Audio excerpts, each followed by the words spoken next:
JDS ನ ತವರು ಜಿಲ್ಲೆ ಹಾಸನದಲ್ಲಿ ಇವತ್ತು ಬೃಹತ್ ಸಮಾವೇಶ ಆಯೋಜನೆ ಮಾಡಿರ್ತಕ್ಕಂಥದ್ದು. ಈಗಾಗಲೇ ಎರಡೆರಡು ಬೃಹತ್ ಸಮಾವೇಶಗಳನ್ನ ಮಾಡಿರ್ತಕ್ಕಂಥ ಕಾಂಗ್ರೆಸ್ಗೆ ಟಕ್ಕರ್ ಕೊಡೋಕೆ ಜೆಡಿಎಸ್ ದಳಪತಿಗಳು ಪ್ಲಾನ್ ಮಾಡಿರ್ತಕ್ಕಂಥದ್ದು. ಈಗಾಗಲೇ ರಜತ ಸಂಭ್ರಮದಲ್ಲಿರ್ತಕ್ಕಂಥ ಜೆಡಿಎಸ್ ಇದೀಗ ಬೃಹತ್ ಸಮಾವೇಶವನ್ನ ಮಾಡ್ತಿರ್ತಕ್ಕಂಥದ್ದು.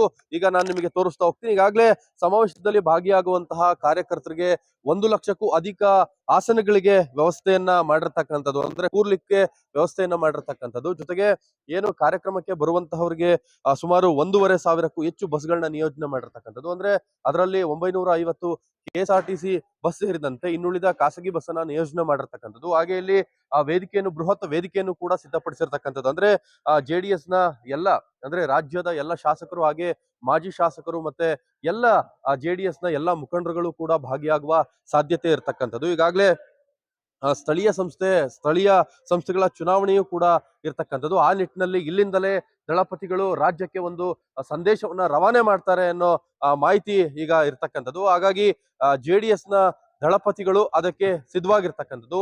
ಯಾವೆಲ್ಲ ರೀತಿಯಲ್ಲಿ ಕಾರ್ಯಕ್ರಮ ಇರಲಿದೆ ಅನ್ನೋದನ್ನ ನಾವು ನೋಡ್ಬೇಕಾಗಿದೆ. ಈಗಾಗಲೇ ಏನು ಬೆಳಿಗ್ಗೆ ಅಂದ್ರೆ ಹರದನಹಳ್ಳಿಗೆ ದೇವೇಗೌಡರು ಅಲ್ಲಿಗೆ ಬಂದು ತಮ್ಮ ಹುಟ್ಟೂರಾದ ಹರದನಹಳ್ಳಿಗೆ ಬಂದು ಅಲ್ಲಿ ಇರ್ತಕ್ಕಂಥ ಮನೆ ದೇವರು ದೇವೇಶ್ವರಂಗೆ ಪೂಜೆಯನ್ನ ಸಲ್ಲಿಸಿ ತದನಂತರದಲ್ಲಿ ಸಮಾವೇಶಕ್ಕೆ ಬರ್ತಿರ್ತಕ್ಕಂಥದ್ದು. ಒಟ್ಟಾರೆಯಾಗಿ ಕಾರ್ಯಕ್ರಮ ಹೇಗಿರಲಿದೆ, ರಾಜ್ಯಕ್ಕೆ ಯಾವೆಲ್ಲ ಸಂದೇಶ ರವಾನೆ ಮಾಡ್ತಾರೆ ಅನ್ನೋದನ್ನ ಕಾದ್ ನೋಡ್ಬೇಕಿದೆ. ಚೇತನ್ ಸೂರ್ಯ, ಗ್ಯಾರಂಟಿ ನ್ಯೂಸ್, ಹಾಸನ.